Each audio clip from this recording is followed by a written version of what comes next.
finally really did it. You maniac! You blew it up! Oh, damn you! God damn you all to hell!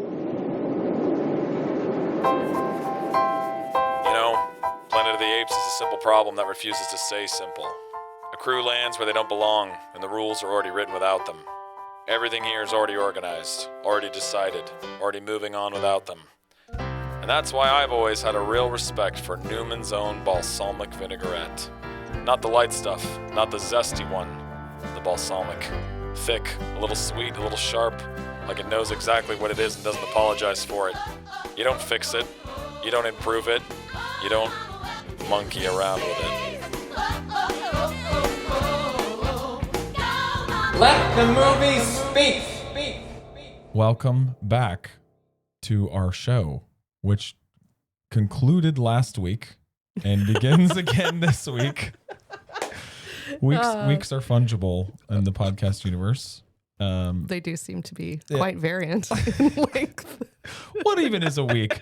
Okay, this brings up a good point. Hi, I'm Annie. I'm Travis. That's still Annie. You heard us last week.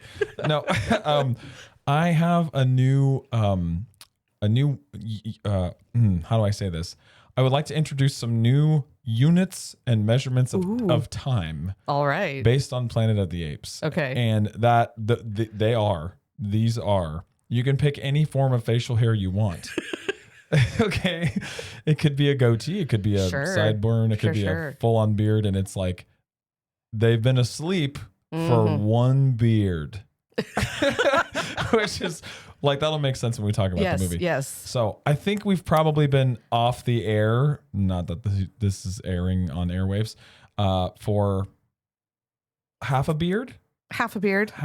Christmas. We put out a couple episodes at Christmas. One thick mustache, but not a full beard. So anyway. A Fu Manchu. It's really long, but kind of wispy.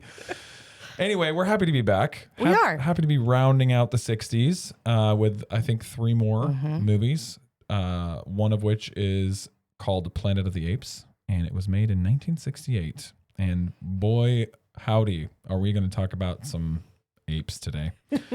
But let's get back into the swing of things, just like we were doing last week. One half a goatee ago. And talk about what we watched this week.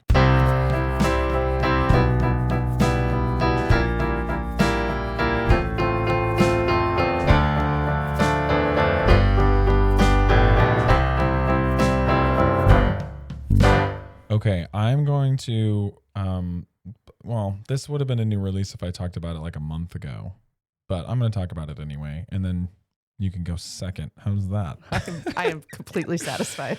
I made it to the movies a little while ago, not that long ago. This, by the time this comes out, this movie probably won't be in theaters anymore because it wasn't that big to begin with. But it's a movie called Hokum, and it's a little ghost story, starring Adam Scott, who you might know from Parks and Recreation and other things. Oh, Party Down.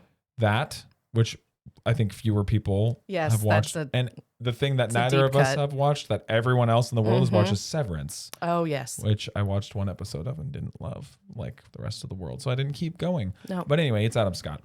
What I really liked about this movie is it is kind of knowingly like derivative or like remixy of some other stuff. Right. It's like, it's a horror story about a writer. Been done before, right? It's a horror story about like a writer who has to like reckon with the memory of his parents. So none of these things are like brand new, but I just thought it mixed the chemicals very, very well. Okay. He is like a reasonably successful writer, but a very unhappy one. And he goes to the place where his parents honeymooned to spread their ashes and kind of like say goodbye. But he had a very like not great relationship with them. So it's this very like kind of like darkly humorous trip or whatever. Anyway, it does a bit of the haunted hotel thing. It does a bit of the like ghosts of the sins of the parents onto the son. It's really, really effective effective, really well acted. The scenery is amazing because it takes place in Scotland or Ireland, somewhere very green and moist. There's a recurring bit where a goat won't stop jumping on someone's car. So it has like that like rural, farmy kind of spookiness. It's a really good ghost story. Like a lot of the times I feel like, I think Megan said this when she was on the Fistful of Dollars episode. She was like, the haunted house genre is kind of played out. And she's kind of right. Like there's not a whole lot new stuff that you can do with it. I thought this was a really good, like new haunted house story, new ghost story. And actually like really like landed the plane with something to say at the end. Something kind of sincere, not just like a nihilistic, like ending. So if you like spooky stuff and I guess Adam Scott and green moist locations, maybe check out Hokum. It's probably like streaming on digital somewhere now. Yeah. What did you watch this week? Which might be a lie, but who cares? No, it's not. No, it's not a lie. I lie, you don't. This is the theme of the show. In general. Charlton Heston's butt is not in this movie. That is a lie. More on that later. So you and I are teachers. The school year ended quite recently as we record this. But not recently enough. And on our last day of school, there was, it's always an insane day. I finished with my day, got home, was done for the day around 5:30. And I decided that was a really great time to watch a trilogy of movies. Oh, yeah. Back to back to back. But they're all pretty short. So it was a Lord of the Rings. No, that would not have worked. Because they're all kind of short. It was 5 hours total. So it was doable. Yeah. And it is the Before trilogy, directed by Richard Linklater, starring Ethan Hawke and Julie Delpy, who's a French actress. And oh dear. So the first one came out, which if you guys haven't heard of these are 3 movies that were all made 9 years apart, which is kind of like a Richard Linklater thing to do. He loves playing with time. He had that movie Boy, where he filmed it over 20 years or whatever. Yeah. And so he loves this sort of thing. And so the first one came out in 94. I'm going to say 94, and then I can be wrong. It's like mid-90s. Mid-90s. And the characters are in their early 20s, are like 23. And then the next one came out when they were 32, and the next one comes out when they're 41, and which is roughly the ages of the actors as well as they're going. And so the one that was done in their 20s is Before Sunrise. And it's about these 2 young people who meet and are wandering around a European city talking for an hour and a half, essentially. And it is an actor's dream. Like it is just chatter, chatter, chatter. And it reminded me of Dinner with Andre, but like this is how it's done. Yeah. Because you have these characters who are talking about like, he's kind of, what is the word I'm looking for? He's kind of full of himself. Yeah. And she's kind of neurotic. And is he an actor in the story? No, he's or a writer or something? In the second edition, he's a writer. In the second movie, he's become a writer. Okay. And he's played by Adam Scott. No. Okay. It's Ethan Hawke. And he's Ethan Hawke. Ethan Hawke is like a diehard theater guy. Sure. So this all makes some sense. And so I'll try to keep it shorter, but like Ethan Hawke's character is a little pretentious and her character is a little neurotic. And they're talking about big ideas like love and meaning of life and what happens when you die and is there a God? And which is what they were talking about in Dinner with Andre. Sometimes. But like this was so much more palatable because it's 2 people in their early 20s who are trying to figure out life and kind of have artistic temperaments, and the conversations go in and out of from silly things to deep things the way a natural conversation does. Yeah. Unlike Dinner with Andre, which is a couple middle-aged guys who've known each other forever and are talking about these ideas with not just pretension, but like borderline insane metaphors that don't make sense and are crazy. Now I'm nursing a teddy bear in the woods for some reason. It's like raspberries. I don't understand. But like, so I would say like this is a better version. Yeah. Because it just makes sense. Yeah. The problem is, so the question of the first movie is like, are these 2 going to get together? Yeah. Are they going to be a couple? Whatever. 9 years later, they meet up again. So spoilers. No. They meet up again. And the question then becomes, and they do the same thing, but this is before sunset and they're walking around Paris. And they do the same thing, but now they're in their 30s. Yeah. And like she's more neurotic and that's gross. And then the question is like, is he going to leave his wife and child for her? Oh, great. So then it's like, ew. Yeah. And then you get to the third movie, which is called Before Midnight. Now they're in their early 40s and they're a couple and they have twin daughters. And it starts with him saying they're living in Europe and he's saying goodbye to his son who's going back to his mother in America. And like, and now the question of this one is, are they going to break up? Okay. And by that time, Ethan Hawke's character is like, and I know I'm running long, I'm sorry. Ethan Hawke's character So are these movies apparently. is like, but he's matured in a normal way. Like he's still a little pretentious, but like, aged okay. Okay. And he's kind of a sane person. Yeah. Whereas Julie Delpy's character is so off the charts, ranting and Foofy and not making any sense. Yeah. And you just hate her. Yeah. And so I think the first movie is interesting if you care. Right. If you want to watch a mid-90s movie about a couple walking around having a pretentious conversation. Like an exercise kind of thing. Great. Yeah. Do not watch the other two. Because they are not good. Not good. Yeah. And they get worse. Sorry, Richard Linklater. And it's true to Richard Linklater's life. Oh, like he's the guy sort of? He met a girl. Oh. And then they walked around Philadelphia, which is much less interesting. I can see where and then he never saw her again. It'd be great if they were walking around Philadelphia and then the people were just yelling obscenities at them in the middle of their artsy conversation. He made these movies to try to get her to contact him again. And I was like, dude. Did it work? Okay, so like, no. And then the second movie came out, and that's why he's a writer who wrote a book about the girl to make the girl, like, it's all meta. Uh-huh. As they start filming the third one, he finds out from one of her friends that the real girl died in a motorcycle accident before he ever made the first movie. Well, I hate to say this, but that is the perfect segue because our intrepid astronauts, they all go nighty-night. And when they wake up, what do they find, Annie? The girl is dead. You really parallel parked us into that segue. Congratulations. You're welcome. Okay. All right. So this is a movie called Planet of the Apes. We're going to do the background information and our experience before pre-ape, our lives pre-ape, and our lives post-ape. So had you ever seen this movie before? No.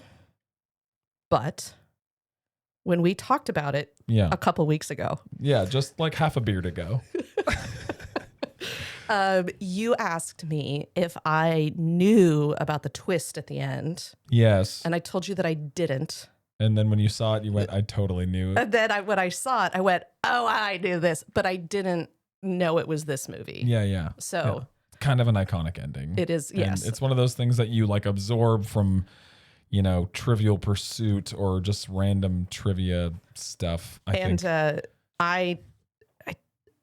I'm not saying what the twist is. Are we hiding the twist? I mean, it's a, 60-year-old movie. I did figure out at minute 12. Yeah. Yeah. I think it's not a movie that like story-wise has aged, like just the twisty bits and the like what's happening here. That stuff, this has been done before. Mm-hmm. It has been done many times since in like sci-fi. Sure. So anyway, we can get to the ending in a minute. Background information. I actually found some stuff that I think is kind of interesting. Cool. So the director is Franklin J. Schaffner. All right. If only I could read my own writing. He directed a few things that you might know. The other two are Patton and Papillon. So Papillon's like a Steve McQueen. I'm just trying to imagine a director doing this and Patton. Yeah. Well, I mean, here's what they all three have in common. And he did other stuff too. A lot of TV before this. Like a self-centered man? Well, a big like like a dude, like a Cro-Magnon, like man character in the middle. Right. But also they're like huge movies. You know what I mean? Like Right. scope wise, Right. they're big. So he won his Oscar, or was nominated for an Oscar, won an Oscar, whatever, for Patton. And then Papillon has Steve McQueen. A bunch of people saw it, and I definitely watched that movie, but remember zero about it. The thing about him is he was seen as a bit of a visionary early on in TV, network TV, which was, you know, TV back then. We're talking about like in the 40s and 50s, because this movie is from 1968, and he didn't get into movies until that point because he moved the camera. Like moving cameras were not a thing in network TV shows. They were like on tripods, and like every once in a while on a sitcom they would relocate them, but they would cut away. Right. Like he was like doing cinematic kind of stuff on TV. That's where people saw his eye. And then this was his kind of big breakout movie hit. The other Oscar nominations for this would be costumes and music, interestingly. And the music is interesting. Yeah. They also got, the guy who did the makeup got an honorary Oscar. Later on. Later. Yes. Which makes sense because they made like 5 of these movies, Right. and they all are known for their makeup. Jerry Goldsmith did the score. He's a super prolific movie score guy. He's like not as like well renowned as a John Williams, but he's done a lot of big movies. He's just done like probably like 3 or 4 movies in every decade that you know, like that you've heard of. Jerry Goldsmith scored that movie. Okay. This is a weird one because it's well, like we did the Forbidden Planet on this show a while back, and we made merry about the fact that that movie had like a braggy kind of like, this is electronic music early on. Yeah. And it was wretched to listen to. So this is atonal. This is atonal mostly. Like they talk about it being an atonal score because like by and large it is kind of like weird sounds, and it's like musical instruments making atonal music. Except for occasionally they're also using like kitchen pans and there's things. like weird crap mixed in with it, but it does sound like most of the time it sounds like musical instruments doing weird things. Right. Not like the Forbidden Planet, which was just like me or just not really musical. So that's interesting. The masks for all of the 8 people were like, obviously they took forever to apply. That's, you know, the makeup is really well renowned in this film. They had to like drink their lunch through a straw. I thought it was really funny that the producer, he decided to stack the extras, like the ape extras in the movie, with journalists so that they would write about the movie. It's kind of like you got to appreciate the hustle a little bit there. What else did you have? What else did you find interesting about the making of Planet of the Apes, if anything at all? There's a lot to talk about here. But as far as background information, I think one element is one of the screenwriters, not the main one, but one of the associate screenwriters, was very publicly embittered about McCarthyism and blacklisting. And which one are you talking about? Wilson. Oh. And not Rod Serling, interestingly. Not Rod Serling. Because he didn't love McCarthyism either. No. And so, I mean, the notes I read were specifically about Wilson, but I'm sure it's Serling as well. Well, apparently, like, Serling tried to crack this for, like, years and years and, like, did 30 drafts. Because it was a book first. And he was like, I tried, and this is the best I could do. And it does feel like a poorly conceived, overly bloated episode of The Twilight Zone. Yes. Like in structure and idea altogether. Right. Like you could see the same thing happening like with aliens on an alien planet in the 30-minute. So anyway. And so, I mean, brought in the other guy. We'll get to it later, but there is a courtroom scene. Yep. That, I mean, we'll talk about it. I think it's referencing a lot of different things, but one of the things it's referencing is the House Un-American Activities Committee and the blacklisting of Hollywood. Yes. So. Yep, that's in there for sure. The original franchise has 5 films and 1 failed TV show. And of course, we have 4 new movies since the reboot. And so, like, of course, I love the of course. They're around and people know about them. That is true. So that is true. It's wild that this movie, which I look at now and I'm like, that's a weird big budget movie from back then. It spawned all this stuff and made all this money and has like a pretty big cultural imprint. No, that is the weird thing about this movie. Yeah. Is because I watched it. People liked it. I watched it. I was just like, squinting my eyes Yeah. and turning my head a little, being like, what is this? It does have a neither fish nor fowl thing happening. But then also knowing what Yeah. it spawned is crazy. It's crazy. Let's talk about it.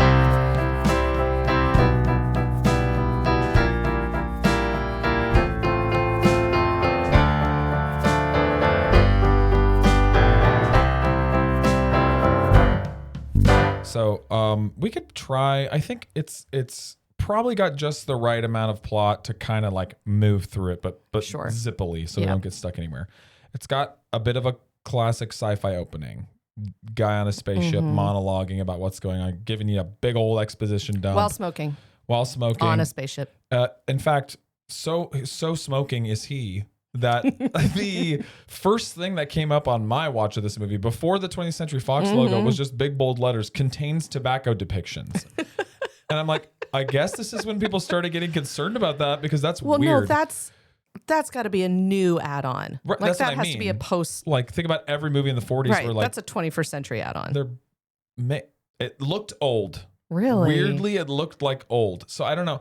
This movie and the one we're going to talk about on the next episode.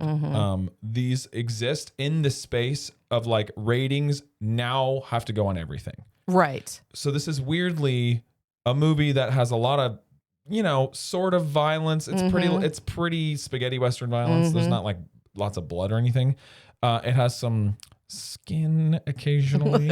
And thematically and like idea wise, there's some dark stuff in it, even though it's not presented in like And yet, do you know what it was rated? G. Yeah. Yeah.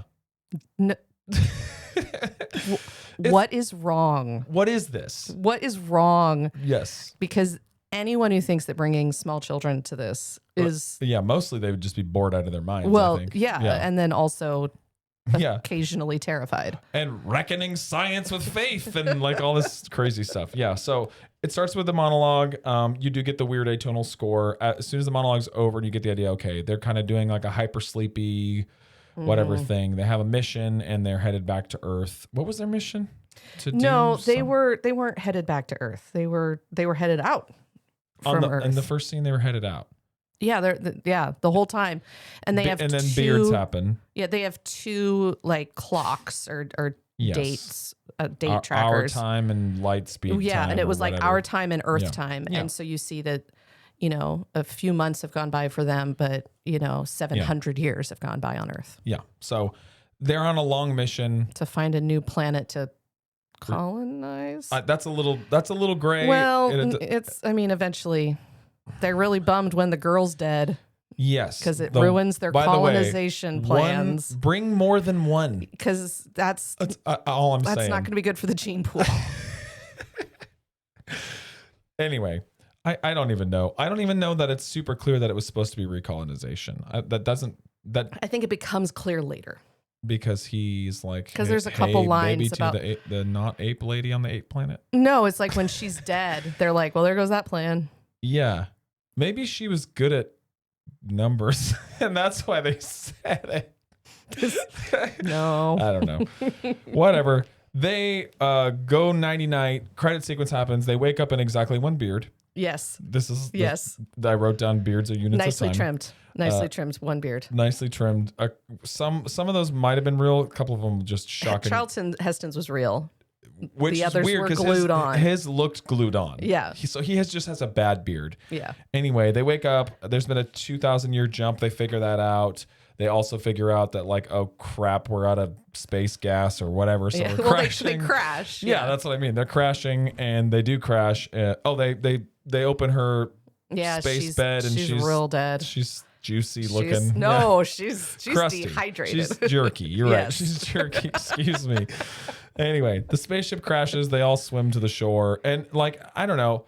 I know the twist of this movie. The big old twisteroo at the end, and so I'm just watching it with like thinking, oh, are they going to lay some interesting breadcrumbs, or are there misdirections or whatever? And I'm watching it, and I'm like, let's just talk about the twist now. Okay.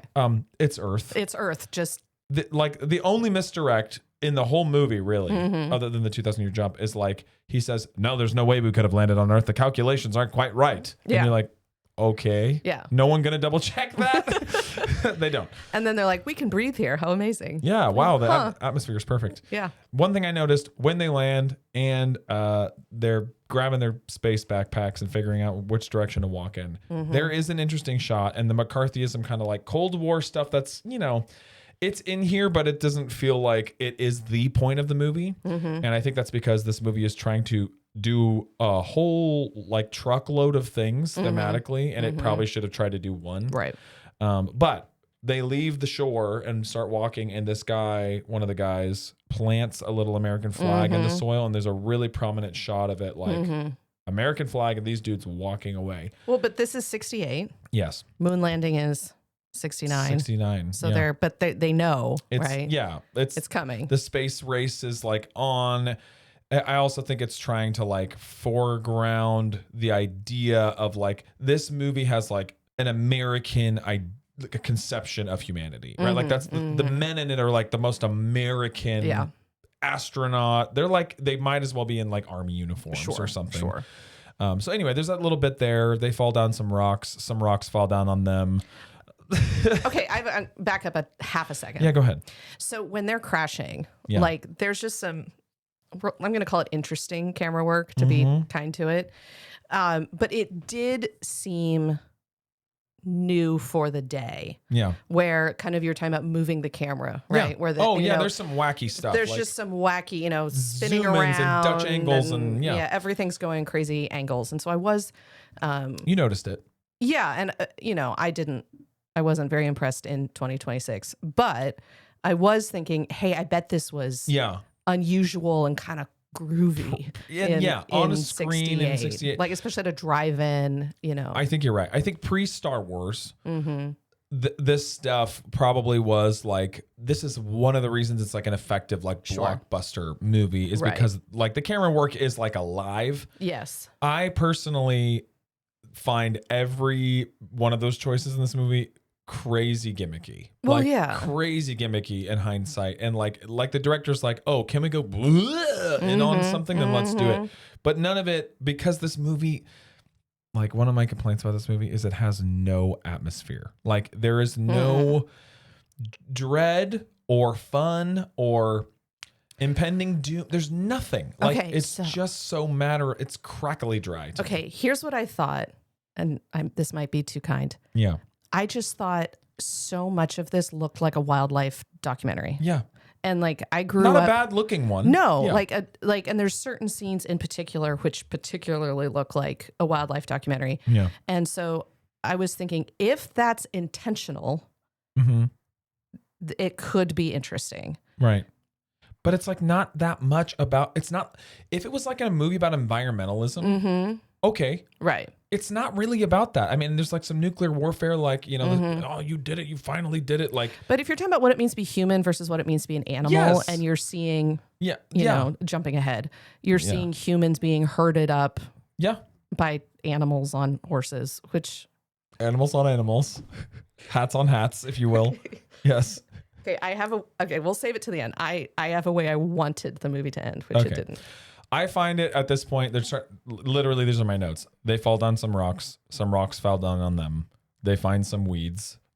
These are the things that happen while they wander through the desert. The other thing that drove me nuts, they were like, we have 72 hours of supplies. After that, we will be dead. Yeah. And I'm like, how stupid were the planners? We're going to send you 2,000 years into the future. I don't know. But we're only going to give you 3 days of supplies. Yeah. Anyway, 25 minutes into the movie when they're wandering around the desert, sort of desert. It's not quite desert enough to be desert, and then they find some plants. Well, it's Arizona, New Mexico. Yeah, it's like... It's the big rocks.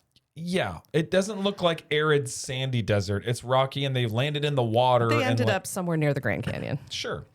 About 25 minutes in, you see some people creeping around in the background, and I went, apes appear 25 minutes in. Correction, these were not apes. No, those were people. I had to figure that out later. My next note, butts, because these guys find a body of water, and they just go, time to get naked. Well, I mean... And they all jump in and did you hear one story? Around together. So some of those shots are from a distance. Some of we're them. Actually... Everything is a distance, if you know what I'm saying. Some are close, some are far. They're all distances. One of the shots is actually Charlton Heston's body double or stuntman, or Does he have a mole? How did something. you know? Well, no, I read about it. But what's funny is that for that scene, Yeah. the character had to run through some shrubbery, Oh, yeah. which was all poison oak. Oh, my gosh. So Charlton Heston made a stunt double run naked through poison oak. Yowza. So There is a moment in that sequence when, you don't know what they are, but like things start grabbing their clothes that are on the rocks. And so then they're like, hey, what's that over there? And they start running around the shrubbery, as you were saying. There are some very delicately placed items. Like, and at one point I was just like, now they're just like hiding their junk in very creative ways. It's like, what? G-rated. Yes. But yet it's like full on butt cheek whenever they want to. Yeah. It's just, so anyway, that happens. It's not that important, but it does happen. And then the like actual plot of the movie kicks in like a half hour in or whatever, where we'd see apes on horses start to round up this tribe of like primitive looking folks. Right. that are humans. Yeah. They're not like Neanderthal looking. They're just people that are kind of dirty. And apes start to round people up and not just like capture them, but like slaughter them. Like, and they have guns. Yeah, So it's and all very they're weird, very rounding them quickly. up. Yes. Heston gets shot in the neck. Yes, that is true. Another one of the guys gets shot in the forehead. Yeah. He dead. Yeah. One dies. Mm-hmm. Charlton Heston gets shot in the neck. The other guy gets captured. The other guy gets captured. And she's beef jerky, so she's long gone. Yeah, she's back. I mean, She rehydrated in the lake. She but sank in the lake. I don't think it's like one of these just add water No, situations. I think she. And then we made- get to made her Ape best World. choice. So Ape World is like Ape Town. Yeah, it's based on the town that the apes are living in. Originally, was supposed to be much more technologically advanced. I did see that. And then they basically were just having problems making it work in the script. And then they and also it probably would have cost $1 million more. and it was going to be yeah. so much more expensive, and so they made them Yep. this kind of town, and it looks very much like Gaudi, who is a Spanish Yes. architect who's done a lot in, I think it's Barcelona, Barcelona. and who's very popular in the 60s and still popular today. Yep. But it's very clear. You're like, oh, Like the chairs and the architecture, all the weird kind right. of, It's like all his style. organic looking shapes and It's like, okay, I don't know if you did this when you were a kid, but you went to the beach and did you ever make a drip castle? oh yeah, Yeah. totally. It's just drip castle style. Yeah. That's what it is. Yeah. That's interesting. They're kind of amazed at him. Okay, so the big plot point: apes on horses, apes with guns, intelligent apes who can speak perfect English. And okay, should we talk about the makeup for a minute? I think because I just like, if I'd never seen any of this stuff before, the makeup, which I'm sure is like well done, took hours of design and application, and like does allow for like a performance and expression in a way that like not all prosthetics did back then. Right.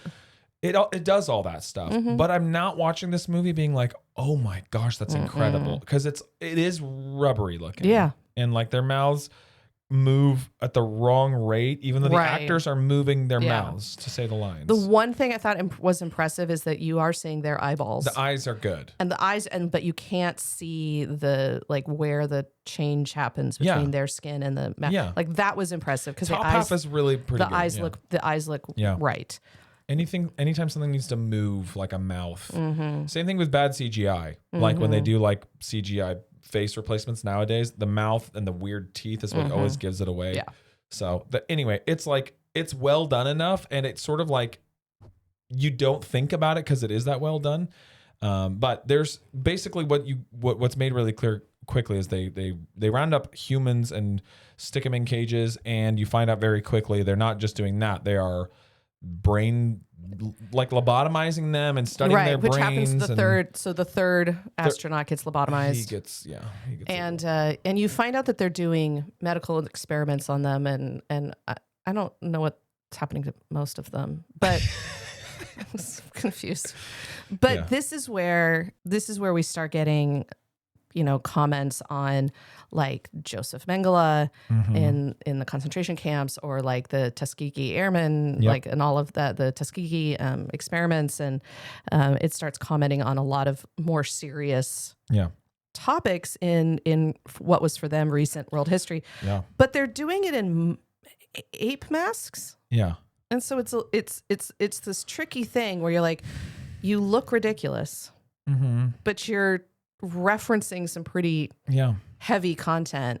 It's the historical stuff, but it's also the like philosophical stuff, right? Like, I think like the idea, one idea in this movie that is interesting is the ape people have a sacred text, and they have science that they're very like advanced on for like a primitive species. Sure. They're about as advanced as humans are in 1968 or whatever. Yeah. And they like have a weird inability to either reconcile or blend the two properly. That's interesting. Well, I think this whole idea came from the Scopes monkey trial. Yeah, probably. You know, like, I mean, they became apes instead of monkeys, but because Charlton Heston ends up trying to convince them that he's Charlton Heston's in this movie. Oh yeah, he's the lead. Not just his butt. And so like he's been shot in the throat, so he can't speak, and all the humans are mute. No, but man, can he snarl better than most. He's got such a there are not many big movie stars him that you put on like a wide screen that, man, he's just like, his face he looks like he's being electrocuted even when he's not saying anything. He's just and so the apes are trying to deal with, and there's like levels within ape society. So there's three. There's elders. There's orangutans, gorillas, and another type of ape. Chimpanzees? Did I say that? Anyway. Whatever. And there's classes. There's classes. And so they're trying to figure out, like, the sacred text says that humans are subhuman. Humans are below the ape. Yes, that they are. They cannot be taught. That they cannot be taught. They cannot learn. They cannot speak. Evil by nature. They are animals, essentially. Yeah. Killers by nature. And so you have all of these arguments happening, which is then referencing what we were saying earlier. Yeah, well, let's just get to the courtroom scene, because like there are many ape characters in this movie. They're not that different enough from each other that I think we need to spend like 10 minutes on each one. But you've got like the ones that are curious about the human who pops up, who looks like he wants to talk. That doesn't and can write and make paper airplanes and all that stuff.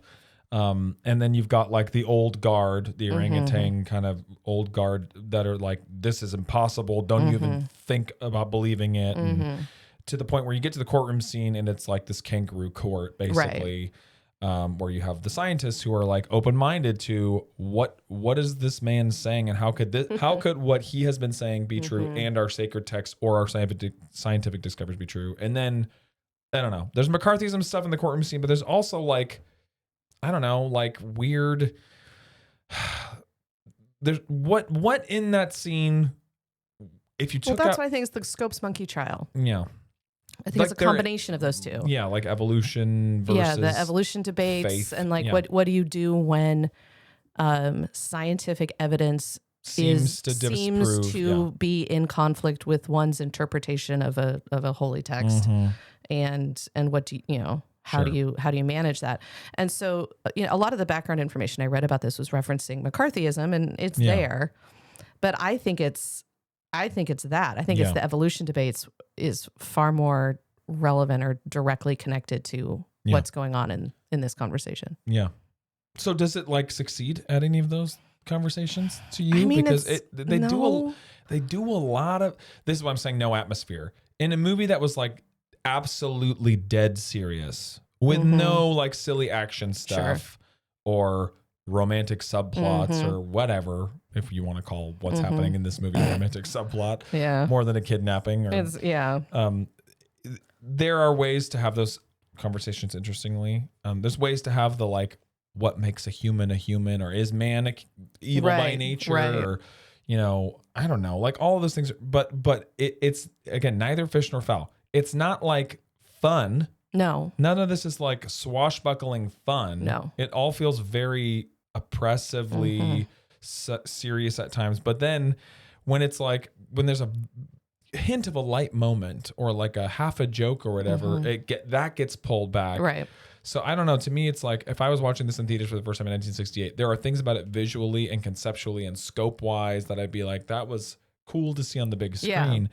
But story wise, I'm just like, what is this? I Like, think who it's is it just for? saying that like the religious powers that be Yes. will squash science or And squash logic and reason. evidence. Yeah, evidence. I mean, literally at one point, there's a piece of evidence, a Yeah. doll. Yeah. It's like, well, would an ape make a doll that goes, mama? Yeah. And it's Or like- would a human make a doll that talks if humans couldn't? Because they're in their world, humans can't talk. Yes, but he was saying the ape Oh, yeah, yes, master yes. had the human like a pet. Yeah. Right. So like we have, ape Right, stuffed right. animals, but whatever. Then the fundamentalist kind of old guard guy is Right. like, I'm going to throw this doll now and you're Yeah. all going to jail for heresy. And it's this idea that like you can't logic yeah. or prove your way into consensus with someone who is Mm-hmm. willing to destroy evidence in order to maintain their own power.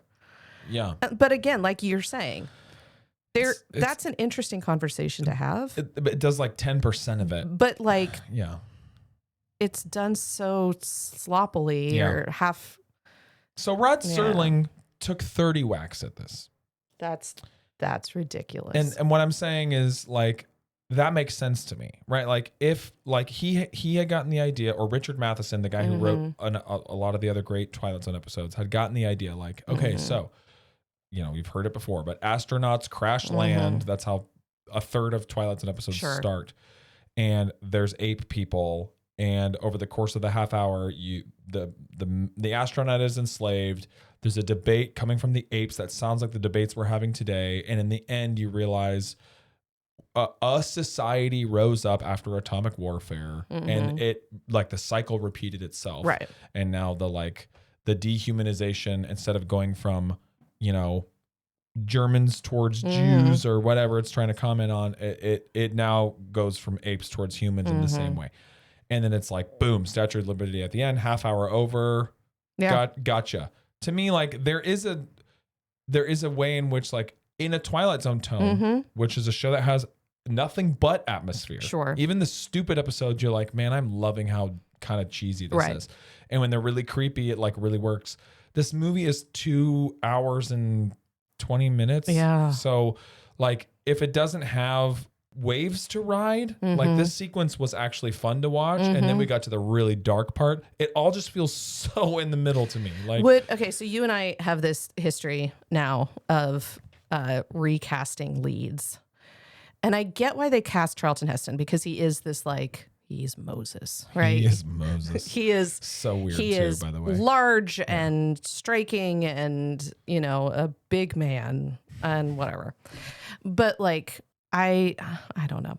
Would this be better with someone with a little more wink and charisma and charm? Or like less physically imposing, so that it wasn't this constant, because he's like breaking out and then they're recapturing him, and then these like the famous line like "Get your hands off me, you damn dirty apes" happens like at the midway point before the courtroom scene, and it's like I thought that was the end of the movie. Like my conception of that was all wrong. I do think like him being like giant big jawed movie star, it dumbs down like the story, Right. in a way, because like they try to do some character work at the beginning. They have these 3 astronaut guys, and one of them is like kind of accused of being a seeker of fame, and then the other one is accused of being like just this, he just seeks knowledge, he just wants the answers. And then you've got Charlton Heston, which is like he's kind of weirdly, Is he the colonizer? he's jaded, and he's like, I need to Right. find something great. Like people have done me wrong all my life, so I'm looking for something else. And it's like, well, that's kind of interesting. That's not Charlton Heston. No. You know what I mean? No. Charlton Heston's not like, people have always wronged me, and so I need to move on from humanity. No, people have been pretty good to you, buddy boy. Yep. Yeah. So you want to talk about the female characters in this movie at all? Oh, help me. Okay, so the first one just dies, She's- and she is. There are references to her as like the new Eve. So that's like When did that happen? it happens early on because, okay, dear listeners, I have a confession. Although it's not really a confession because it's not my fault. Yeah. I watched this movie a very long time ago. 3.5 beards ago. Yep. 3/4 of a beard ago. Because we ended up recording other movies instead, and And a school year happens. And a school year which happens. is exactly half a beard long. Yes. And so then I had to watch it again. So I watched this movie twice. Yes. And so I have 2 sets of notes for it. And so no, both times I wrote it down that she is called like the next Eve. I totally missed that in the subtitles. Because it grossed me out. It's okay. She's beef jerky now, so don't worry about it. She can't be Eve. She's beef. She's beef jerky. The other female character says no words. Well, so the other female human is correct. Yes, silent, says no words. She was the mistress of the producer or the something. Why does this keep happening? Why? Really? Why does the world? Really?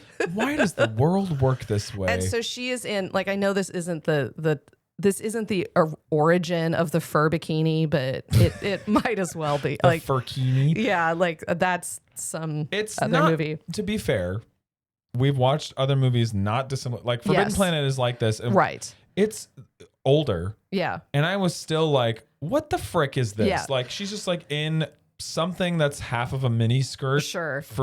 Because Yeah. space, I guess. Whatever. This is a little less. It's a little better. Yeah. It's a tiny bit better. It's like form fitting, but it's not like. Yeah. I did read that initially they were all of the humans were supposed to be just in loincloths and nothing else, and the women were all supposed to be topless. Yeah. But they were like, this is rated G, folks. And not G for ga. Okay. Right. Okay. So yeah, the whole thing is that like she rides off into the sunset with Charlton Heston. She does not speak. No. She doesn't. And she barely communicates at all. She basically just gets dragged around, and she gets basically snuggled in a cage at one point. She gets. To be clear, all of this looks like consensual. Like this character wants to be with him. Yeah, but like now she's the new Eve. Yes, but she doesn't speak. It's like the Little Mermaid. Like, yes, girls don't need voices. Yeah. I don't know why the primitive humans are silent in this movie. I never figured that out. No. It's not a good defense mechanism. They're still rounding them up Well, in the because I think fields. they're trying to say like in our world, apes don't speak. That's not true. Apes talk like apes. They go, ooh, oh, ooh, they ooh, make ooh. noises. Okay, That's okay. what I'm saying. Yeah. Every You're species right. vocalizes. So why are they like rabbits? Yeah. Rabbits scream when you shoot them. I've heard that. Justin told me that a long time ago. It's a horrible noise, apparently. Every animal, every mammal, every freaking amphibians communicate with blubble blubbles. She's silent because No, they all are, and I'm just like, what a weird choice. Yeah, I guess it's like. It's a plot device so that they can go, he can't speak, he's a human. And then when he goes, they're like, oh my gosh. And then when he like writes them letters. Full on essays. Like full essays. Yeah. They're like, oh, maybe he's smart. There's a lot of that in this movie. Yeah, and then there is the 2 apes who help them escape and whatever are their friends in the Dr. end. Zira and Dr. Zira and her fiance. Cornelius? No, Cornelius is the little one, is the young one. I think. Oh. I might be wrong. Whatever. Anyway, so she's female. She's a female ape who's a major role. She's all right. And, she's the sympathetic ape. She's smart, but I wish she was 10% smarter. Like, she doesn't much stand up for all of the truth in front of her and all of the things that, you know what I mean? But I think it's a pretty reasonable depiction of someone who of an ape scientist woman. Sorry. Go on. Is swimming in her culture and trying to see outside of it. And I think that's really reasonable. Okay, here's a crazy thing I read in several places, which makes me believe it. Okay. Were all of these places the internet? Oh, yeah. Then I believe it too. Go on. Did I access them all through the internet? Yes, I did. That this role, which is the lead female role in this movie, is this ape woman. Yeah, she's got a lot of lines. Yeah, she's a major character. That a lot of different women actresses turned it down. And that Ingrid Bergman regretted not doing it and was super bummed out. Because she wanted to work with Charlton Heston. She wanted to work with Charlton Heston and she thought it would like break her Brain. image, that people would start seeing her as someone who could do things other than the Right. tall, stunning Yeah. Swedish woman. I'm not sure what that would have done to the part of No. Zero, No. for good or for ill. So yeah, what? Okay, Travis. Here's my question. Yes. What is this movie? This movie is an Oscar-nominated box office success with a franchise tale that just won't quit.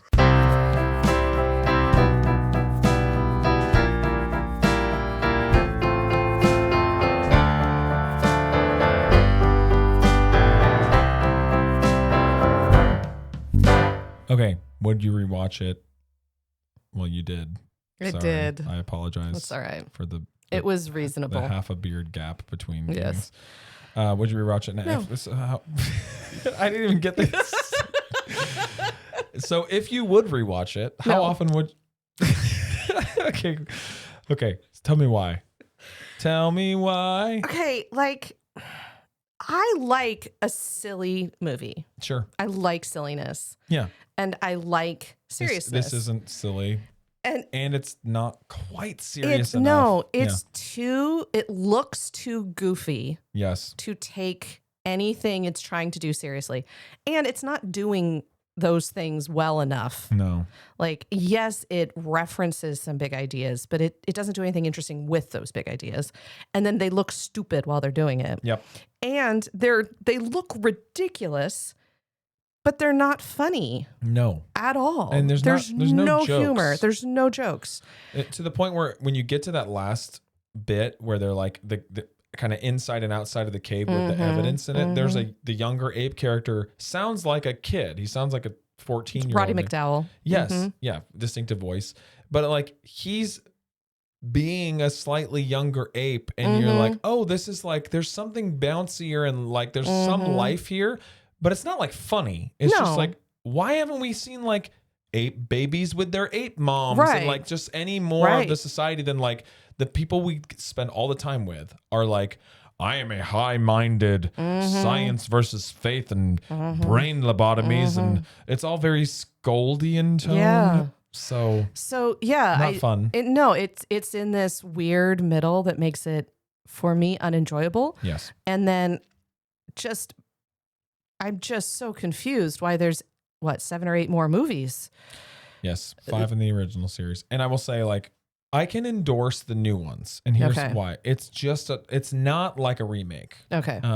It's an entirely different like origin story from the start of that first film through. Now I haven't seen all of them. I've seen like the first 2 or 3 and now I've seen only 2 of them and then there's 2 I haven't seen. I really like the ideas in the new one. They're much more economical about like, okay, what question are we putting on the table and how does this story try to answer it? Which this movie just like absolutely sucks at to me. It's like, okay, is it about nuclear warfare? Is it about the Cold War and McCarthyism? Is it about the space race? Is it about science versus religion? It's kind of like this giant basket of big ideas and they don't have enough time, even in 2 hours and 20 minutes to really answer any of them. Yeah. And it really does like feel like, you know, that ending belongs on like a halfway decent Twilight Zone episode where it's like, oh, it was Earth the whole time. And it's like, you figured it out 12 minutes in. Whether or not you didn't, I can't imagine getting to the ending and being like, wow, the ending made it work. No, because if you're actually like on board with Charlton Heston's character, well, he's screwed. Yeah. You know, like everything you just argued for the entire movie is like, the fundamentalist ape was kind of right. Well, and wins. And wins. Yeah. They go to jail for heresy, even for helping him. And, you know. And he rides off with Muty McMute pants. I'm sorry, Muty McNo pants. and like, they're going to start, they're going to start a human community with a very small gene pool. They're going to start by dating and getting to know each other. They're going to start their talking phase. Okay, well, I can see why people went to see that in a theater, but not the second, third, fourth, and fifth one. No. Okay. I just wanted I wanted there to be a tag at the end where the horses turn to each other and be like, what are all these people saying? That is so good. Oh man, I want to see that. Planet of the Horses. Maybe Peter Sellers can play one of the horses. Next week, we're going to talk about some things that are dead but alive again with a guest. What could that be? We'll see. Let the movie speak. Discover Planet of the Apes.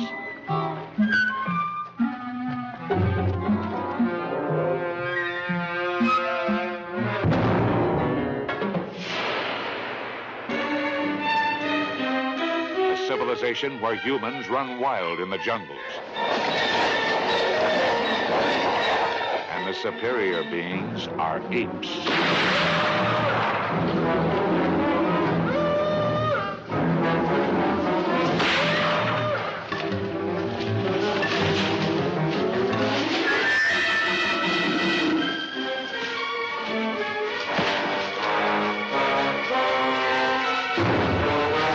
Now the tribunal has placed you in my custody for final disposition. Do you realize what that means? No. Emasculation to begin with. Then experimental surgery on the speech centers, on the brain. Then a kind of living death.